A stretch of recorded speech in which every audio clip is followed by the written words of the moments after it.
voyages of the Fenouillard family are as true as any traveller's tale. The family's cool, unwavering courage in the face of dangers both geographical and biological is an example to us all. Let us join in their adventures at a safe distance as they pursue their destiny.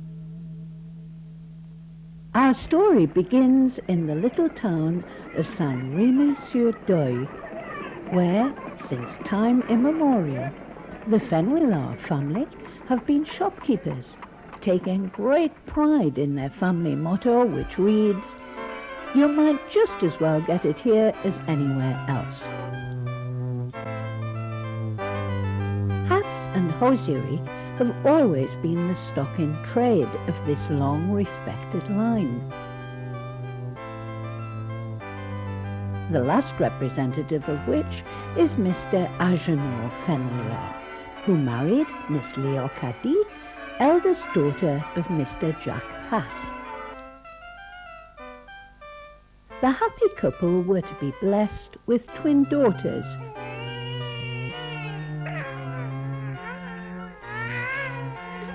who, from their very first breath, let it be known that they were destined to make a big noise in the world. Artemis, being the eldest by 2 minutes, was the first to climb to fame, quite unaided. Indeed, in strict opposition to her parents' wishes, she discovered the law of gravity by describing a parabolic trajectory in a uniformly increasing movement, precisely according to Newton's theory. Inspired by this demonstration, Cunegonde promptly followed her sister's example, remembering her father's oft-repeated words, "When one leans on a well and one loses one's balance, one falls in." Their parents rush out, expecting to pick up the pieces, but instead they find only peace. Artemis sits in contemplative mood on a fortuitously placed compost heap, whilst Cunegonde is engrossed in experimenting with scientific effects produced when hands are dabbled in a pail of water. From these and subsequent events, Mr. Fenouillard concluded that his daughters were possessed of uniquely enquiring minds, not only in the sciences, but arts too.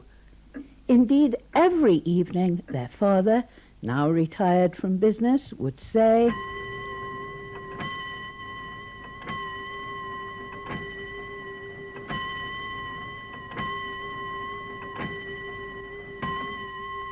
"Well now, girls, how about a little music? You know that lovely tune that begins ta-la-ta-da-ta-da-da, then tra-la-la-la-boom."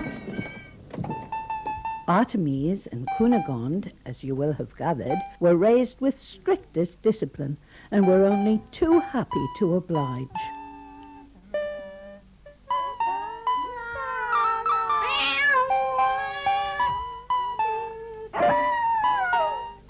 Mr. and Mrs. Fenouillard made a most appreciative audience, night after night after night after night, until one momentous evening when Madame Fenouillard woke up and said, "It is time to come out of our shells. I have decided that first thing tomorrow we will set out to explore the world." Yippee! Cried the young ladies in their usual refined, polite manner. They decide to travel to Brussels to visit the delightfully artistic military museum at Anvers. A favourite haunt of Julius Caesar, points out the learned Mr. Fenouillard. Like him, we will go and see and conquer.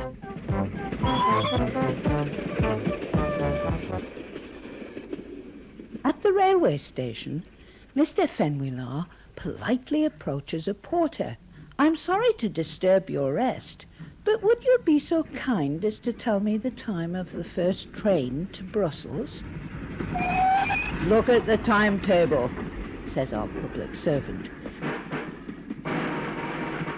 Have you noticed that in railway stations, most information you need is in very small print, very high up?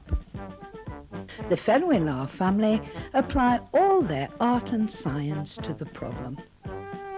The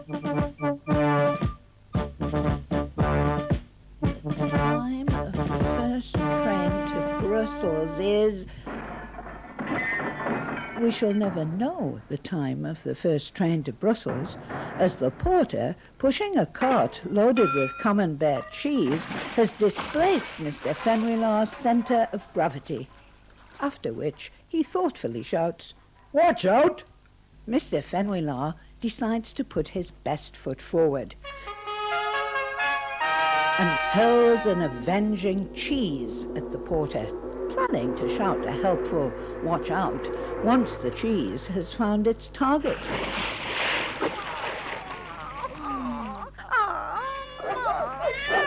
Throughout the ensuing chaos, Madame Fenouillard maintains a dignified silence, partly because her mouth is full of cheese. When her mouth is free to complain, she declares that she will never, never again listen to her husband when he insists that they leave the safety of their home for the sake of some absurd adventure. "Who wears the trousers in your family?" sneer his friends. "Me, of course, you country bumpkins," glares the embarrassed husband. "Don't you know it's the current Parisian fashion for ladies to say 'never again' to gentlemen? And we are shortly to visit that distant city." The family are delighted, so Mrs. Fenouillard momentarily allows her husband to wear his trousers. "Scan the skies for that glory of our capital, the Eiffel Tower," exhorts their father. The fact that the train has not yet left the station does not deter our keen-eyed tourists. Will they spot the tower? Will they reach Paris? Will the train leave the station? Watch out for the next thrilling episode.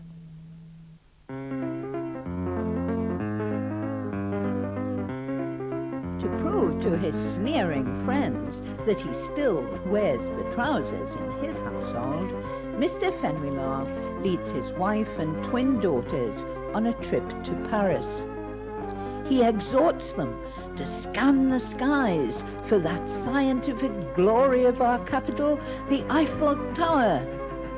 The fact that they are still 200 miles from Paris does not deter our intrepid, keen-eyed tourists, whose tower spotting is abruptly interrupted by the train having a problem with the engine. Mr. Fenouillard does not miss this splendid opportunity to explain to the transfixed company their part in perfectly conforming to the laws of ballistics by being thrown onto their opposite neighbors at a force equal to their density multiplied by the square of their velocity. Their fellow travelers are so impressed, they proceed to demonstrate this remarkable phenomenon again.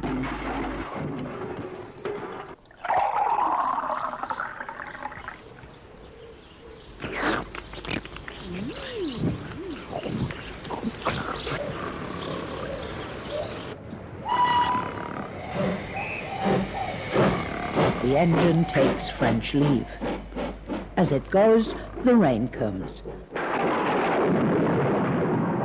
But as ever, the family rise to the occasion. As brave as the old guard at Waterloo, and there is a lot of water about, the intrepid family march on.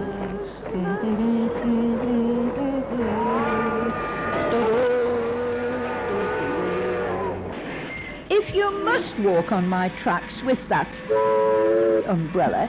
Make it a colour other than red. Sir, you insult my great-grandfather's umbrella. You insult him and all my ancestors. Mr. Fenouillard is about to yet again demonstrate the law of ballistics, but his family quickly prove that they understand the principle very well.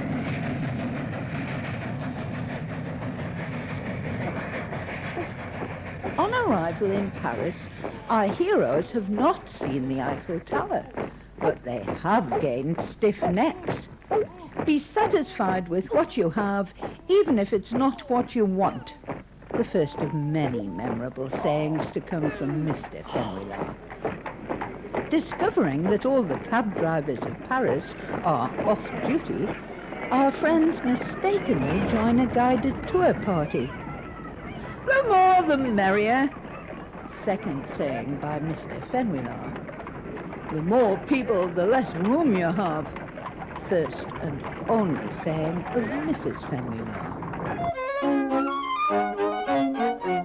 At the Louvre, the guide notices the rapt and intelligent expressions of our cultured family. Finally, they discover the guide is English. This accounts for their not having understood a single word. Now it is time to move from artistic to geographical heights.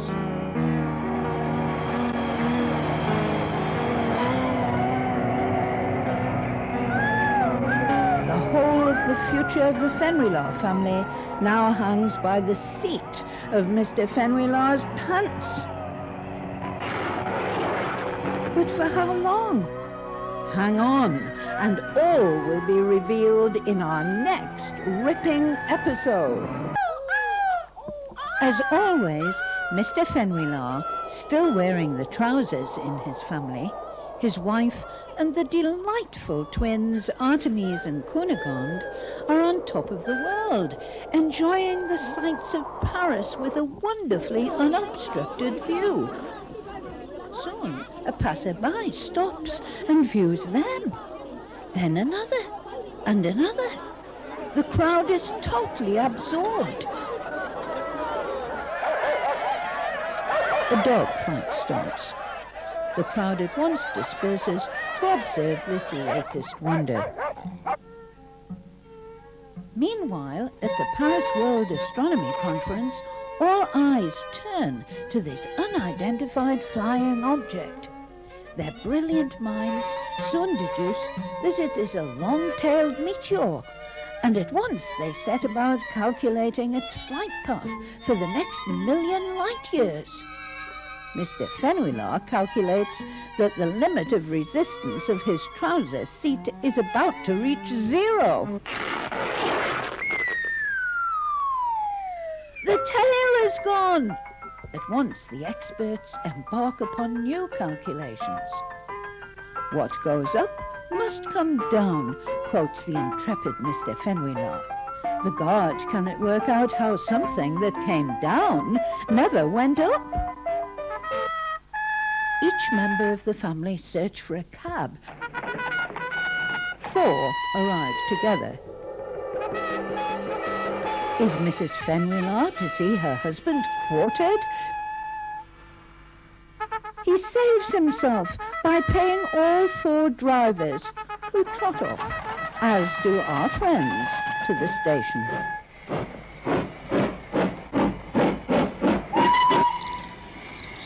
How was Paris? Smirked his friends.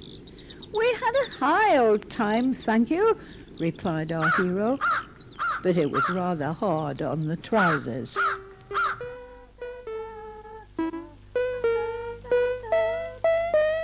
Why are Artemis and Cunegonde performing this graceful dance? They have just received a D+ for recitation, and their proud father has promised to take them to the seaside at Saint-Malo. As soon as they arrive, Professor Fenouillard starts educating his class. You see on the port side a boat with 3 masts. That is called a three-master. And this one is a two-master. And that a one-master. And this crane is for raising heavy objects. Mrs. Fenouillard, ever watchful, as you know, of her husband's well-being, shouts, "Take care, Agenor, your new hat may become crumpled." "Don't worry, little lady, we're ironing it for him," smiles a helpful sailor. Mrs. Fenouillard is not happy. "Never, never again will I listen to you, sir. The reins of government and the trousers are now mine." "Immensity is the beginning of nothing," she wisely quotes. Mr. Fenouillard would like to add a philosophical point that the sea is just like a large sheet of water, but feels this is not the time for such profound remarks. Now all the family wear the trousers. "Perhaps we are in just a little too deep, dear," murmurs the rear guard. Alas, too late. It is time to wave goodbye to our fearless family until the next stirring episode. Leadership of our travellers is currently in the hands of Mrs. Fenouillard. "Perhaps we venture in too far," advises her brave husband. "Nonsense! Follow me!" orders the general, and everyone does, apart from a disrespectful wave with a mind of its own. The twins, Artemis and Cunegonde, feel they would like a change. Mr. Fenouillard would like to reverse his position too, and whispers a courageous "I told you so" to his loving wife. Her temper, previously simmering, now boils over. What is this fearsome object? Is it man or machine? Is it a sea monster? No, it is Mrs. Fenouillard stuck tightly in her bathing cabin. From that day, the family became a legend in St. Malo, escorted continually by an admiring pack of 2- and 4-legged friends. The general decides that all this attention is not good for the soul and ushers her troops eastwards. The little corporal follows submissively. His time will come. "Only 5 minutes to the sights of Saint Michel," cries the omnibus driver. "Me? Up there? Never," says our brave soldier. "Come now, dear, never say never again. Let me help you aboard," says her husband, ever the gentleman. "You are right. Never again," he gasps. "Of course I'm always right," his modest wife replies. "Now pick up the bags and let's be on our way."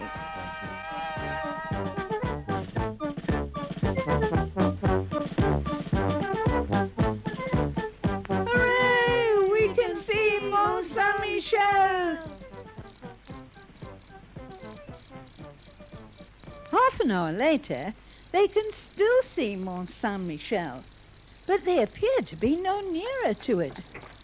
A passing cart saves the day and their legs. At last they arrive at the guest house of Madame Poulard, home of the world-famous omelette. The noble family attempt to revive themselves by delicately partaking of a 36-egg omelette. This gladdens the heart of Madame Poulard, owner of the home of the world-famous omelette, and her other guests, who have never seen anything so remarkable and are inspired with the deepest esteem for the digestive abilities of the natives of Saint-Rémy-sur-Deuil, home of the world-famous Fenouillards. Meanwhile, Mr. Fenouillard continues his nap. In the real world, the ladies admire the artistry of the treadmill,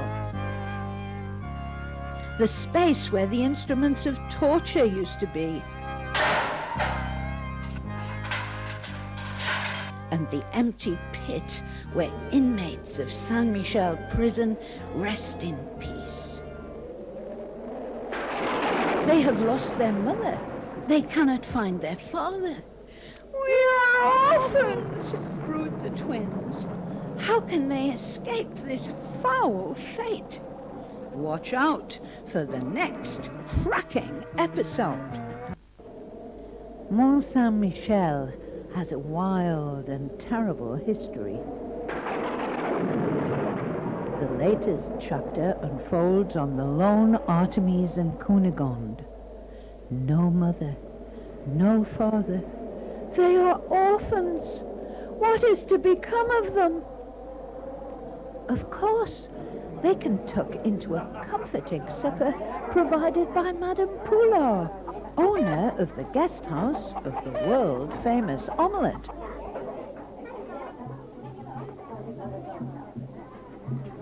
Madame Fenouillard is not dead. Neither is she eating any supper. She has been mistakenly locked in a cell and is rapidly reforming her opinions on the wonders of historical monuments in general and Saint-Michel in particular. Her husband is not at death's door either. He continues his dreaming, completely indifferent to the fate of his orphan children. The girls, now suitably fortified with a breakfast of Madame Poulard's world-famous omelette, set out to save their lost parents. Mrs. Fenouillard is quite capable of saving herself, whilst their father saves his energies for later. On arrival at Le Havre, Mr. Fenouillard rises up and takes over the reins of government. Could you please tell me where we might see the big ships? Sure, go to England, jokes the bystander. Never! I want nothing to do with those traitorous English who burnt our beloved Joan of Arc on the island of St. Helena. The ladies reclaim the powers of leadership, and our family squeezes aboard a passing tram. Le Havre is famous for its packed trams and for the manners of its English visitors.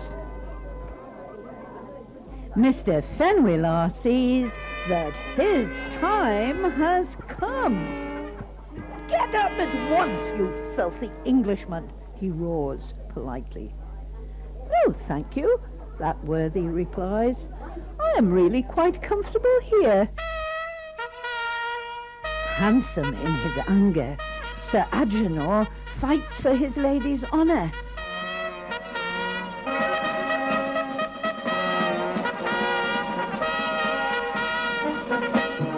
Our hero! Cry his family. Making the most of his newfound popularity, Mr. Fenouillard sets off for the ocean-going liners. There is the sharp end. There is the blunt end, explains our master mariner. Up there is the funnel. And down here is the engine. I am actually sitting on the pushrod which drives the engine. Agenor, hold on to your new cap so it will not fall in the oil. Mr. Fenouillard thanks heaven he has so caring a family. The captain is unaware his engine has visitors. Our family is equally unaware that they are on their way to America. Hang on to your hats until the next swell episode. The Fenouillard family are possessed with uniquely enquiring minds. Here we see Mr. Fenouillard demonstrating forcefully the wonders of a ship's steam engine. Centrifugal force has pinned our hero to the machine, and the force of gravity drags our heroines to the deck. The sleeping stowaways are gently awoken by a passing stoker. "Oh, sir, my husband is trapped in your ship's engine. Can you please help?" asks Mrs. Fenouillard. "You'll have to ask the mechanic, Ma," he says helpfully. "Try the engineer. He might help." "My husband is on the push rod." "What's he doing there?" "Wishing he were off." "Well, don't worry," says the engineer. "He won't harm the mechanism too much. Have a word with the service officer." You have noticed sailors are very correct on protocol. Finally, the line of communications reaches the commander and returns to the mechanic, who releases our hero. But the forces of nature take over from those of the machine, and the whole family find themselves on the move. Two friendly sailors offer some light refreshment, which really gets them going. Their whole life and several omelettes pass before them. Then they all pass out for the rest of their journey to America. Dr. Guy Mauve, the ship's physician, takes full advantage of their comatose position to add to his universally important thesis on the sleeping patterns of hibernating animals. He observes how the family follow the examples of the bear, the tortoise, and dormice.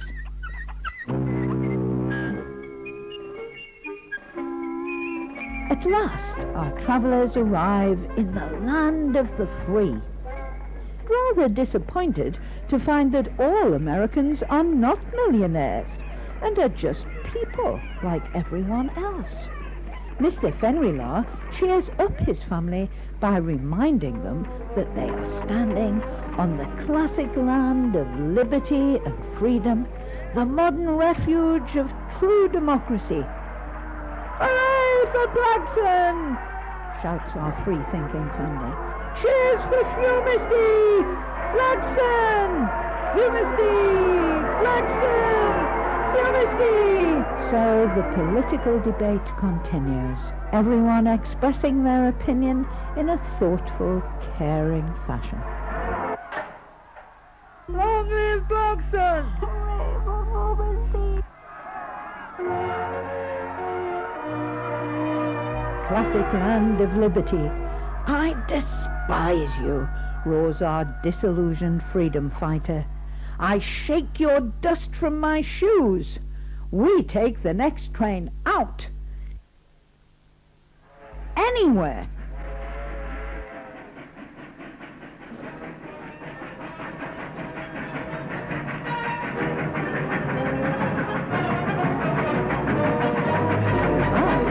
Train's amenities, the family once again warm to the American way of life. Mr. Fenouillard states that nothing can stop the march of American ingenuity. "Hooray for Blackson! Long live Fumisty!" Well, almost nothing. Have the family's adventures finally come to a full stop? Watch the next action-packed episode to find out. The mighty power of American technology and that of the family Fenouillard has finally come to a full stop. "No mere bearded cow is going to stop me," shouts Mr. Fenouillard, who as ever comes out on top. Thinking he is still dealing with the buffaloes, our hero shouts, "Double-horned beasts, let go, or it will be the worse for..." Suddenly, a mysterious force drags off the twins, quickly followed by their parents. They have all become the honored guests of a tribe of Sioux Indians who have stopped hunting buffalo to catch Fenouillards. "Welcome, brother grunting bison," grins Chief Blacksnake. Tomorrow you will show us, during the 4 torture tests, whether palefaces behave like men or squaws. Mr. Grunting Bison Fenouillard, who up to this moment never believed in the existence of the Sioux, tries to keep us calm as his beloved classic heroes. If only he could remember their names. Meanwhile, his musical daughters, Artemise and Cunegonde, are entertaining some little Sioux, who, because they never cry, mistake their howls for singing. The two now display their gymnastic skill, much to the amazement of all. For here is the tribe's medicine man, come in his best suit to welcome them. What must he think of French manners? Soon entente is formed, much to the horror of Grunting Bison, who thinks they are celebrating his imminent demise. He survives this, his first torture test, to face his second, which is the sight of his esteemed wife being led by the neck like a dog. He has often wished to do this himself. His spirits lift a little. Admiring his cool control, his torturers award him the indelible mark of the beetle. And the 4th and final test is the warming of the toes, guaranteed to prevent his ever having corns, chilblains, or feet in future.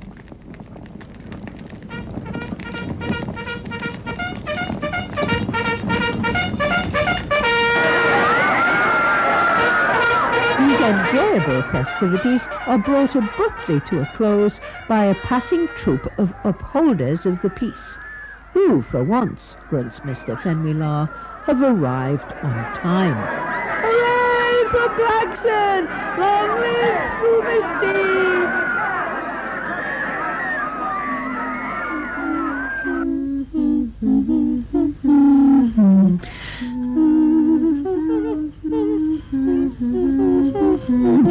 Papa, we are frightened of the wild animals. Have no fear, our leader says. I have read in the best scientific journals that there are no wild animals left in Canadian forests. Will Mr. Fenouillard escape? Will his family survive? Will this series never end? Catch the next episode to find out. In the depths of the Canadian forests lies Mr. Fenouillard, in the depths of despair. He has lost his family and his freedom. How long can he survive? Hey, I'm Hawkeye the Trapper. You must be Fenouillard. Your folks are safe in my hut and crying out for you. Hideous monster! Keep your venomous face away from us! Hawkeye's herbal remedies soon return our hero's face to its former handsome proportions, and he is at last recognized by his loving wife and daughters. Ah, sighs Hawkeye, what I'm missing by being single. Time to set off for the sea again, says the leader. Never, never again do I travel by steamship, train, or any other monstrous modern device. We go by foot. Ah, sighs Hawkeye thankfully, what I'm not missing by being single. Through the wonders of modern communication systems, the world is waking up to the amazing exploits of our intrepid family. They are pictured mastering the rapids,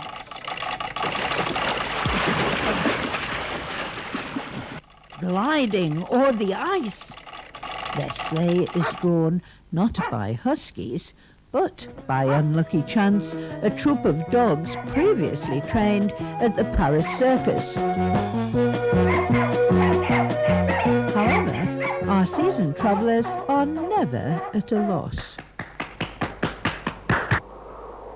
Arriving at the icy Bering Straits, Madame Fenouillard suggests they dedicate the spot to their fellow citizens of Saint-Rémy-sur-Doye.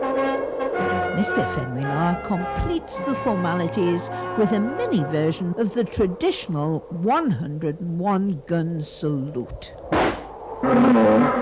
"Bloodthirsty tiger!" roars the horrified family, who rush to save the defenseless orphans. The assassin attempts to warm up his freezing family by the comforting quote that "we are all atoms in the bottomless pit of the infinite." The law of survival of the fittest takes its toll, and the atoms of the bear cubs are converted to those of the Fenouillards. Just before they disappear into the infinite, they are spotted by an ocean liner. Once again, they are under the watchful eye of the ship's doctor, who just happens to be our old friend Guy Mauve, who leaps at this opportunity to add another chapter to his sleeping mammals thesis. He then revives his specimens atom by atom with a healthy homeopathic vegetarian remedy. In Japan, Mr. Fenouillard is keen to join in what he takes to be a performance of the Mikado. Why else would everyone be wearing such weird clothes? But the play seems very boring. "Come on," shouts our audience. "Get on with the action or get off the stage." But it is Mr. Fenouillard who is removed by real soldiers with real swords. Found guilty of treason against the esteemed emperor, he is condemned to commit harikiri, or cutting open one's own abdomen. Have you got the stomach for our next episode? It will be dead exciting. Locked in a Japanese prison, Mr. Fenouillard is condemned to perform the deadly ritual of harikiri, or cutting open one's stomach, the following morning. He practices beforehand so he will not make a fool of himself by missing his target when it comes to the point.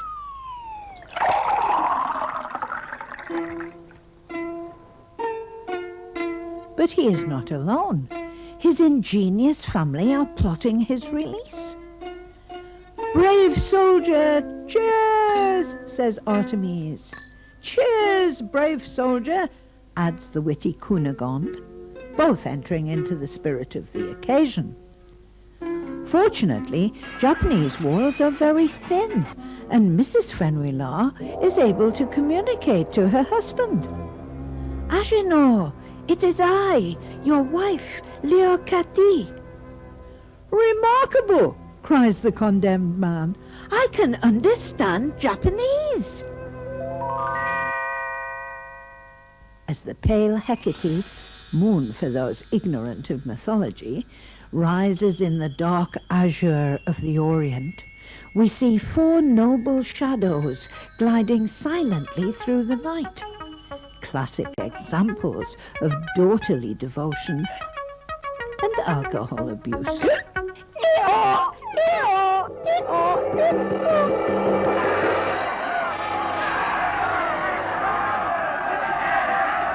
A moonlight dip seems sensible.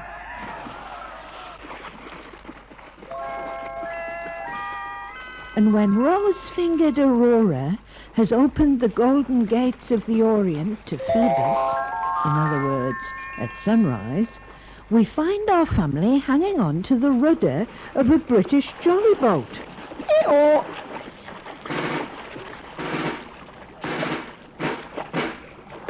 Mr. Fenouillard proudly states, "We have come like Napoleon's armies to the shores of old England." "An army marches on its stomach," grunts the captain.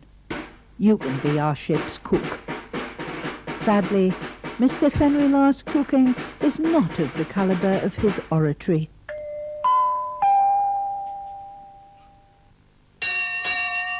Accused of attempted poisoning of the ship's captain, he has the choice of swinging from the yardarm, being keel-hauled, or spending the rest of his life on a deserted island with no one but his family for company. He bravely chooses the fate worse than death.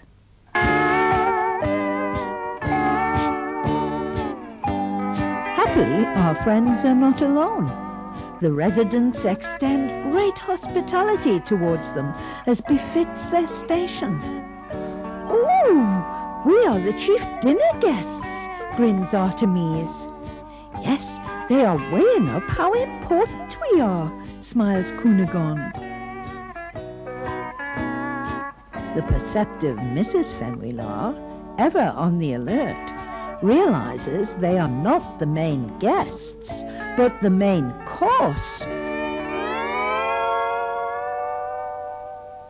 The next helping of Fenouillards will soon follow.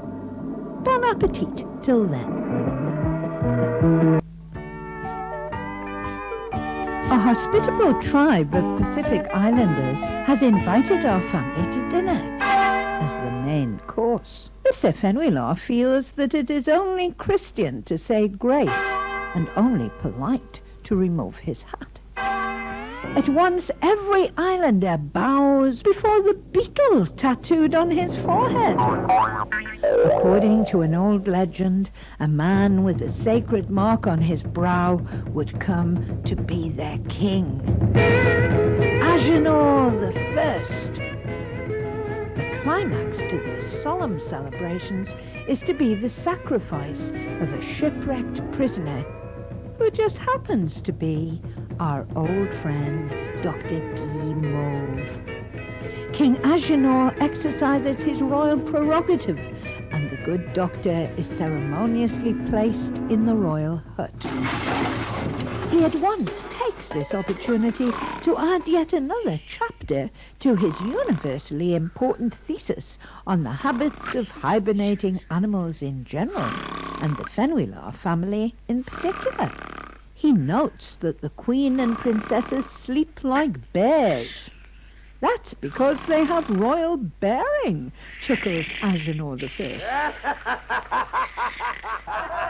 His subjects immediately contort themselves with laughter, a practice not only peculiar to Papuan Islanders, but to masters and men throughout the world.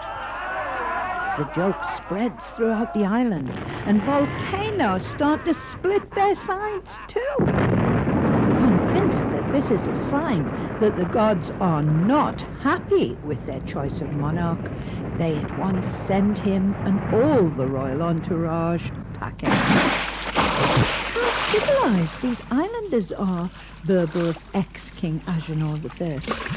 "They have thoughtfully placed us within tarpaulin bags, so that we may experience the Archimedean principle that the weight of water displaced is equal to the weight of the floating body. The floating bodies of our friends are taken to be a school of porpoises by a passing crew of sporty sailors, who are taken aback at a catch which fights back. Dr. Guy Mauve hopes they will pass out with fright or fatigue so that he may continue with his sleeping thesis. As our heroes will not faint through natural means, he engineers situations that may cause them to collapse. Each exploit is accurately recorded by the world's press. Tiger hunting in India. Scaling the Himalayas.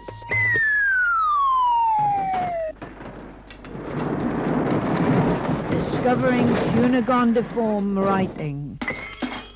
They are pictured at a synagogue where hats should be left on, and at a mosque where shoes should be left off. They are shown on the road to Damascus, hoping for a sign.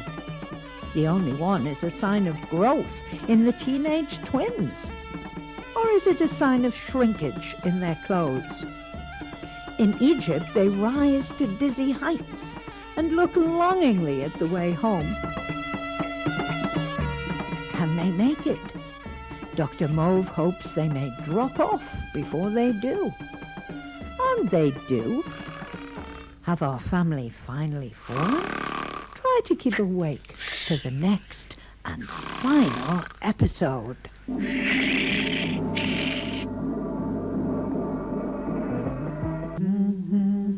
Having quite accidentally toured the world, and having quite unwittingly become the centre of attraction for the world's press, our family is pictured conquering Carthage.